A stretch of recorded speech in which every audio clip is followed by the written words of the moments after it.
þetta náttúrulega sýndarspil auðvitað þetta með sko þessar sparnaðartillögur sko. Já, maður veit ekki almennilega hvernig maður á að taka þessu. Það er ekki eins og að skipa nefndina til þess að, sko þetta ykkur marga mánuð og vikur að fara yfir þetta. Já, að sjálfsögðu, þá kemur allt í öru tala að þeir alltaf láta gervigreindina vinna úr þessu.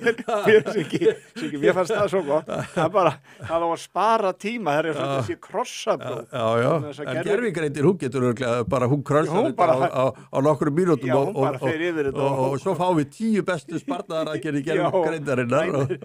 Metur ekki neina eftir einum, þetta er svona hálfgert Excel-skjal, sko. Já, svo allt í einu kemur, það og leggja niður hérna bráðaþjónustuna, þá bara segja gervigreindin, ég sá strax að það var mjög hagkvæmt, segja gervigreindin. Já, það er líka annað, það verður auðvitað, sko, ég hef ekki tekst vel til í ríkisfjármálum, þá náttúrulega hefur það áhrif líka á markaðinn, það er þá meiri fjárþörf eftir lánum ríkissjóðs og þá hefur það áhrif á skuldabréfamarkaðinn, sem aftur þá hefur, meðan að trendið er að það vextir sig að lækka, þá aftur ítur það vaxta hækkun. Við erum á þessum viðkvæmum punkti núna, sko það eru talsverðar væntingar vaxta lækkun í febrúar og jafnvel bara þokkalega.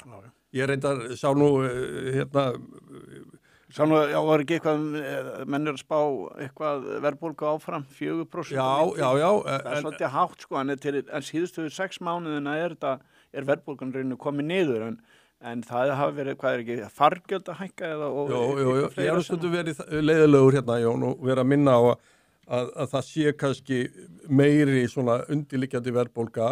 Þannig að við fáum ekki þá hröðu vaxtalækkun sem kannski við höfum vænst. Ég sá að menn voru að tala að við fengjum kannski 2% vaxtalækkun yfir ári sem örugglega vonbrigði fyrir marga. Já, ég var búin að spá því í samkvæmnisleiknum okkar í síðustu haust að ég sé sko stýrivexti fara úr 8,5 niður í bara 4,5 í árslok, en ég sé það að menn eru jafnilega gæla við að þeir fari niður í 6 jafnilega, ég bara átta mig ekki á því. Það eru vonbrigði. Það eru vonbrigði, klárlega. Ekki komni meira niður en í 6% í árslok. Kannski er ásker að bíða eftir, nú kjarasamningar eru ekki alveg búnir þó að sé búið að semja við stærsta hlutan, að þá eru þetta erfiði samningar greinilega við kennara framöndan og kannski er hann að bíða eftir því að ef að þeir samningar fara eitthvað úrskeiðis, það er að segja í þeirri merkingu að hafi áhrif á aðra kjarasamninga vegna þess að þetta er búið að binda þetta allt saman, þannig ef að þessi fær meira heldur en hinn að þá